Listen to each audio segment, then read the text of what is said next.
नमस्कार, मैं हूं कशफी शमाल। सहारा समय के डिजिटल प्लेटफॉर्म पर आप सभी का स्वागत है।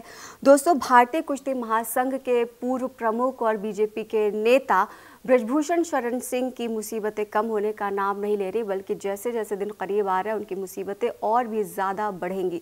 जी हां, आपको बताते चले कि राउज एवेन्यू कोर्ट ने जो है ब्रजभूषण के खिलाफ महिला पहलवान यौन शोषण मामले में आरोप तय कर दिए हैं।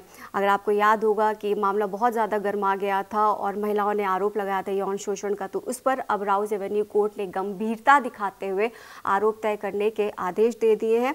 और फिलहाल उस पर 6 मामले चल रहे थे। 6 में से 5 पर जो है पर्याप्त सबूत मिल चुके हैं, 6ठे को अभी खारिज कर दिया गया और ये सभी मामले धारा 354 और 354D के अंतर्गत लगाए गए हैं।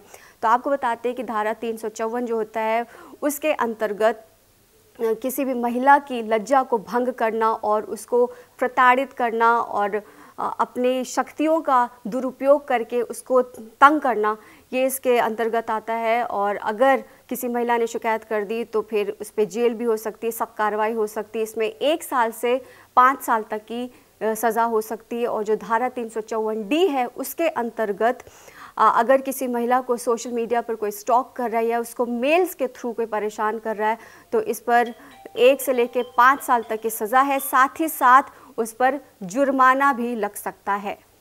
ऐसे व्यक्ति को पहली बार दोषी ठहराए जाने पर किसी एक अवधि के लिए जेल की सजा हो सकती है, जिसे 3 साल तक के लिए बढ़ाया जा सकता है और उस पर जुर्माना भी लगाया जा सकता है। और दूसरी बार अगर दोष सिद्धि होती है तो किसी भी अवधि के लिए कारावास की सजा हो सकती है, जिसे 5 साल तक के लिए बढ़ाया जा सकता है और उस पर जुर्माना भी लगाया जा सकता है।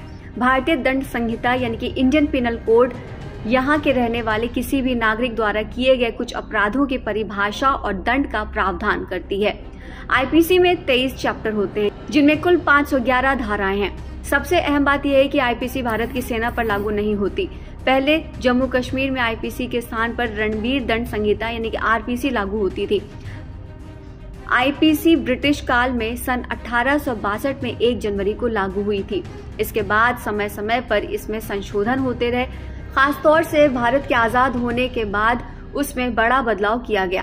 पाकिस्तान और बांग्लादेश ने भी भारतीय दंड संहिता को ही अपनाया है। लगभग इसी रूप में ये विधान तत्कालीन ब्रिटिश सत्ता और अधीन आने वाले Burma, Sri Lanka, Malaysia, Singapore, Brunei आदि में भी लागू कर दिया गया था।